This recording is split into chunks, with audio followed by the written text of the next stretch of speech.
Adom 106.3 Asempa 94.7 and then 104.5 Brasso said na ya wada no pay no sie ka se body asabufo samudia mayen ye be kenkan dia gu hama na sema ye de ba de di mu akoto mampani abedi akire Alhaji Dr. Mamudu Baumi ono netu franka e de ma MPP na e ka se wono wo ba e-levy se wo to tata na to da so be ye fi honom e missing tax no so na je ne ho me nanam wiem na mo wiem wo be ye fi honom se mampani wa kansem we Sanso na mampani abedi akire Dr. Mamudu Baumi e kire se ono se koba se Ghana foto aba no abama no be mampani a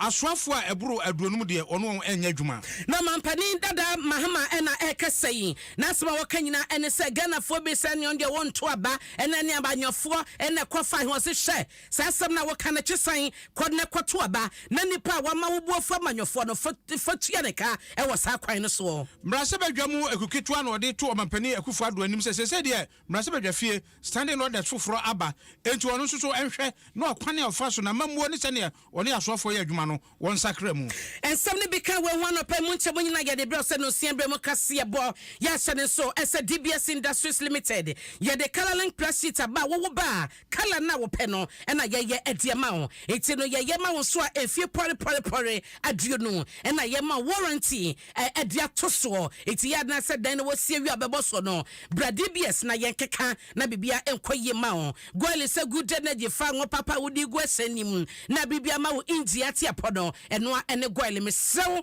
enkotototo fa ngo no wo kwante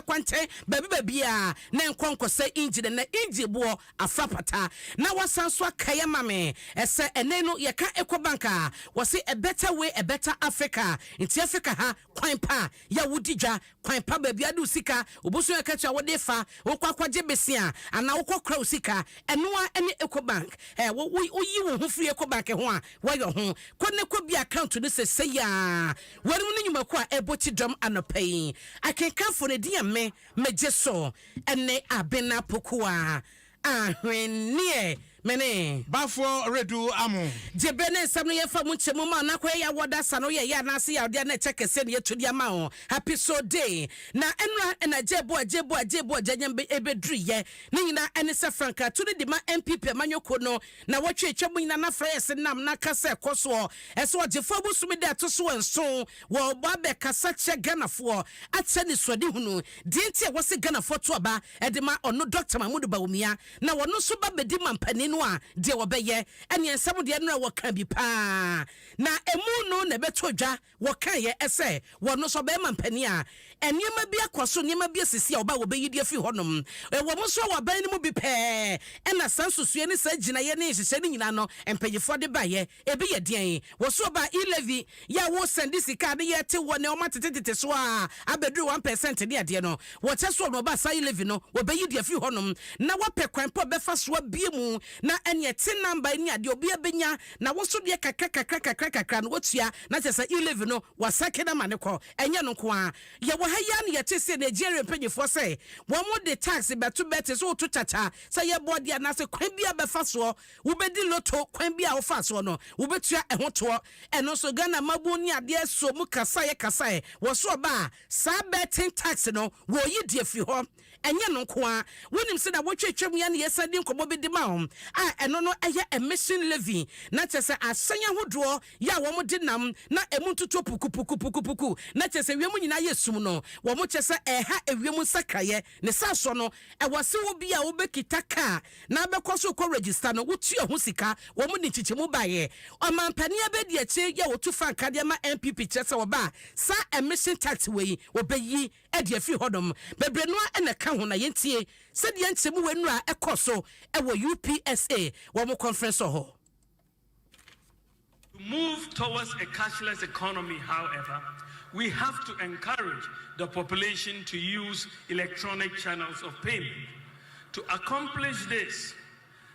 under my administration, there will be no taxes on digital payments. The e-levy will therefore be abolished.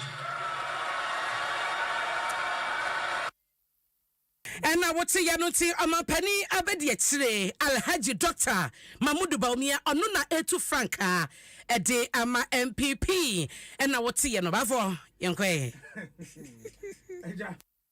The 05 ka mu no. Asamba badabi. Anko na ya. Anko.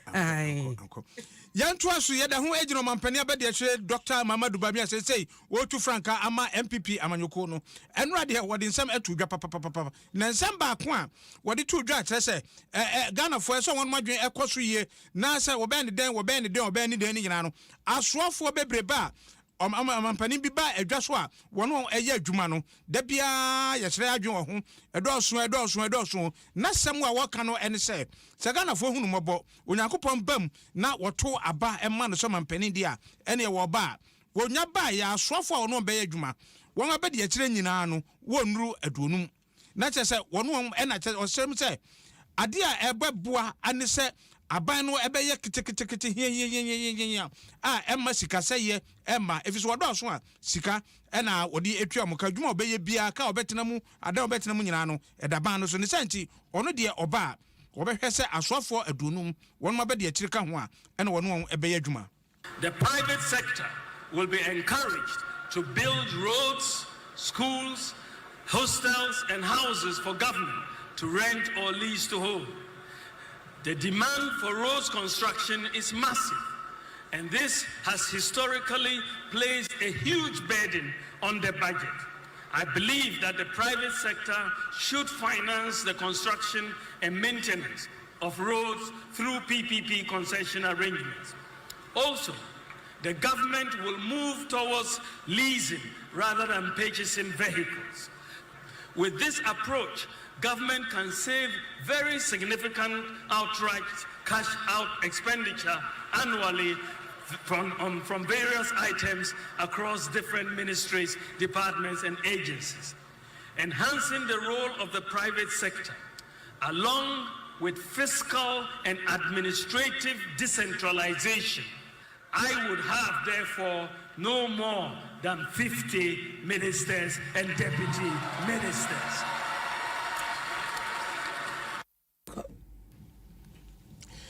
Omampani abade ahwe Dr. Mamadu Bamia ena yete ne nkan yi. Anya na yeto so yeguso ewo amanyosemu na opanyi onu netu franka edema NDC amanyoko no wono anso ye mampani dada John Dramani Mahama no ode atomabu nyina nim woso bi wo ho no ase ye ode abesi na komam esan so hunu sa aba wato no emfaso bia ma so ma no ahoche na ena woguso wotim enti sade wono se December 7 na enkomanfo kwakwa sunlight akwakoto aba no want to be a child the check ho na no mampani dada Mahama se de bi enkan sa kra was he hey wonu pakwa wono ya manwone na sa manwoko ko a ama wo enka anidaso a wo ene woni sode hunu nyina no ane asifom ye se ankwankodu babia ayo se manwofo du hwamo ayo se nyoma agensemu a enkoye no wose sa manwoko no de wose wo ye ne se wo bekwa sala ya kwakwato aba na de kokromoti na kwatwe sa nipa no anase sa manwoko no aso wose no kwani ade obetumi aye eno ene wode eto emabududo no anim eso bia nkoso nye ni daso ese dachi papa bi ewo omananimu a wono so ye babu no wobedu sadati hodmo bie na wanya emu emfaso wose obi enko abonten obi enko nkoto na ba ebra edano aduru nti wose gina se wonto aba na wose sa wadwe ne ya na ekoto aba December 7. There are people coming to you to tell you that Kotoka Amayanzani ato abawo, especially the leader. Okay, ya share ese ye benya openyi ene na yabo ediamao na fe ye dia koyanim. We have elections this year. I meet a lot of young people and they tell me we are not going to vote. Of course, I know a lot of them are disappointed because they voted for some people who deceived them and raised their expectations so high. And so because of that, they say we're not going to vote because we're tired of voting, we don't see any difference. And I want to say to those people that you must punish those who disappointed you. Those who raised your expectation and said that they were going to turn Ghana into a paradise within a certain specified time frame and have disappointed you. You must punish them. And now what kind of was say, will be a babu, no, will be so, but my yes, get just what do you about? Gana no be magana done it to say, no crano, just say, a Yamunine, Austra, my muno, as I for not do him amount sassy from no, was it called the Quatua Baffetiamo, where we are no Manasu Honoma was say, one more MPP for Nankasan, and Danoson one more to a bar, one man Kasan Quatua Bano Fentia MPP, and Fanchi MPP, so now one more MPP in Penny for who said the Omuye. Kwanyoma fa so bo man no ankoye wo mo akasa so no wo ma nyesa mamu no antum so that tomorrow somebody won't come and do the same thing. And so let's take an interest in the democratic process, because that is the only way you can effect change. Things won't change as long as you remain passive. If people come and take you for granted, and because of that you say you won't vote, other people will vote. But then you will not have solved the problem that you wanted to resolve by not voting. And so please, I expect all young people in this country to vote, especially the disappointed NPP youth. Please vote your party out so that they'll go and do their homework again. Padida da John Dramani Mahamana Tede can one to Fanka at the NDC Amanyokono was so young people in the Wakasa Patino when Omama won't say for my Koneko Tuabano effort on Mokoyom homework ye. Ya kwa mrasabedwafie na mrasabedwafo edensisefufro bi egu akwanso a wo frɛ no sɛ new standing orders ni nyina no emu bi ene sɛ na wotwe bi ansa na wɔbɛsɛ wɔn dwumadie ase no ene de di kan no yɛbɛyɛ roll call Baffuor Owiredu-Amoh my lord me waha anase speaker me waha your excellence me waha na wa ma wonsa so na yɛbobɔkɔ saa na ɛho obi a waba mrasabedwafie hɔ ne ɛtɔso mienu Oman Ghana yebo sekese a ene yekɔ suku yede yensa to yekɔ so kan national pledge no eno so wo mu nyina wo bɛka ansa na wafiri won mu adwuma yo ase na wotwe no mu nyina ne no ɛna mrasebedwa mu ekuketwa no ɛde ato mampani enum sɛ aban no ene ne sisa odi adwuma no so hwɛ na wonsua anase wonfa kwan a mrasebedwafo ɛde yɛ adwuma no so na so ba no saa de a ene a obia nso ebehu de a Eko minority leader any Dr. Kissel atoforsen ne semu a wode to aban eno mampani anim ebini. This meeting is largely going to be about 7 weeks, and for me, the most important one will be the State of the Nation address, where the President will be coming to Parliament to deliver the State of the Nation. Members of Parliament will do what we have to do right in making comments on the true state of our country. Our country is not sitting well in some of the things that we do. And just like Parliament has reformed yesterday, I called on His Excellency the President, the Vice President, to also reform their government. Because Ghanaians are fast losing hope in our democracy, and we can't allow this to happen. So we also have to reform the way governance is done. And I use this platform once again to call on His Excellency the President to reform his governance style and reform the way governance is conducted in this country in a way that we can get the confidence from the people of Ghana so that this democracy can succeed. And we'll use this meeting to debate the state of the nation in a way that the people of Ghana will like it. Dr. Atoforsen na ekasai na nekasa no akire no na majority leader Ora Oseche Mensa Bonsu enso do to so say standing orders fofra wode abai no amahu akwakọ hia se mrasebedwom hodom wode committee bi a efa economy no ho no woni wonimdie ene adwenkyere ni susu a wode beba amane ma atumi akoyie ni titire bosia hodo ene mo ensese ne ntotua hodo a yekokogye no wobehu kwa wode beto na ban so etu anamon bi wo ho a wo hu ba bi a esese wode eto ansa na obepema wapem. There are people coming to you to tell you that Kotoka Amaya Zani Atwabao, especially the leadership of the parties. Kotoka Amaya Zana Amakwan Graze come and contest. It's going to be very dangerous. Even land, indentured and titled. That is what Dr. Atoforsen and governments are telling me. But we should be real. We should be real. So, colleagues, let's help to get this. My own proposition is that the parties should introspect and perhaps get this in out, scrap this thing. as obtains in the established democracies. In the established democracies, look, a presidential candidate is elected because the party has its own central administration, which has its own research unit and whatever. When the candidate is elected, he only appoints the chairman and his own chairman that he brings on board. He brings his own finance people to raise funds for him and his organizers, people who believe in the cause of the candidate. It's replicated at the level of the constituencies as well. So perhaps we may have to do that. Other than that, if we want to continue to live with this communist arrangement, we will perhaps then have to go further downstream to enable every card-bearing member of the party to vote. Ora Osei Chairman Sabonsu eye majority leader.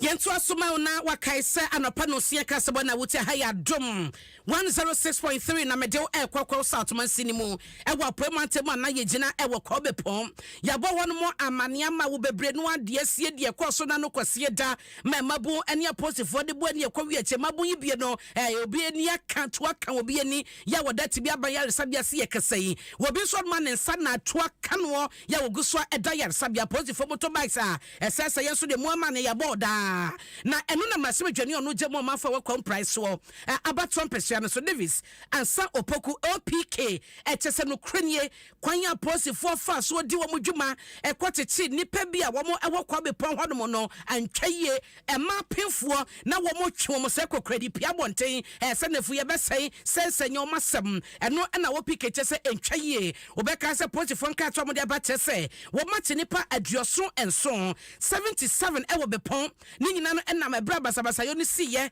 no mo se posi for ni mawie na ni o mate gumu cheche mabuni ade ne ne boxer yi ene se wa ne ya to kamu ne ya dokọ supporter bi ne se wa ne ya to kamu ne ya dokọ eno na mrase badwane che se kwanya posi for fa so edi omudwuma no wo mo anya de na enchemu no ene se dia wo no ehunu no fa ye no yenko na yentie aposi for buy no reinforcement buy na wrong yet to near my warning shot. Na warning shot no ba ko kama me dia ma me na hwere ne nkwa approach for to am to you and ko kama me dia ma me na hwere ne nkwa. The community got angry and they also reacted by throwing stones at the police and you see no glasses in your man ma papa no and I mean you can say approach for chi nipa over 70 almost say woman na woman sa di na eshi no and I mean you can say approach for car say dia kuku no e can say ye ntokwa si boko approach for e de casa kusi boko e can say ahomache onu kunu da ho o ha na police for ding ne bu preni ne bu ra with them ne po kunu chika kwan ne bu nkwala ne bu ma ne bu mpenfo e ma wo mo nyuma ya bu mo preni e bi die kada die da pranu ding on see I surrender aden are we at war but the ben na be pomaye sana police for chimpo for go mazi na woti ya no PK na etimu de ekoso ne amane ne nsaka no na eno ti no eno wo chese sa de ekoso police fo na momutu ye bro mu di kan kodru honom ene woni so to mo tutu ye di bi hwefo e promafo kwanyo mo fa so chichi nipa bi e wo bepon no brofo kaso be kase your unprofessional entetimu ne kwan paso no enye no mo di ye adwuma eto no wo de ho amane akobo so afo no hwe fisem ene IGP nyina ye ti se de no so nchebu wo de maye. I've had cause to complain to the Interior Minister. I've complained to the IGP. I've complained to the Regional Police Commander. As my IGP catch me say, "Omo yo my juma, you collaborating omo yo my juma." There should be a human face for the omo ye people who you know. Police for no omo negligence, sort of rubber bullet, go use live bullet, and they should be answering to us and not us to them. Openya otenike eye Davis ansa Opoku dodo na fe no OPK mrase bedwane a wo empresso abato empesia so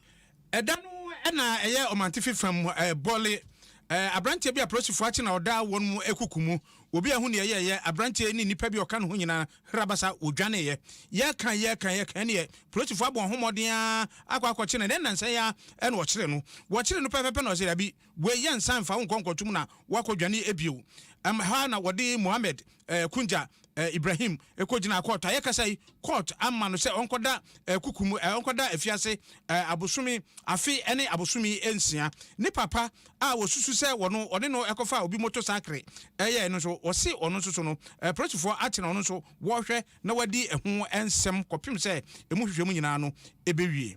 ye gina so na anopa no sia kasboy de ba ne nyina no ye DSC edian mejeso ene Abena Opokua Ahweneɛ mene Baffuor Owiredu-Amoh Abena ochia me se me kan chiro se Dickness Florence in cancer you know Basso Cosmos na memenda ya ye nyambo wotena ya na memenda new market or something ya oh mate otia nti dija mus ye beba anya na ye ka sa go lebo ye tidom sanso na Ecobank na DBS Industries Limited omobo tidom ayiwa 05 de twa ye tumu live e wo Facebook and YouTube yati na ba ya da wase no pay ama mo aniti adwumadi ahodo na aka nyina no ebe toa so sa ya kra wo anopay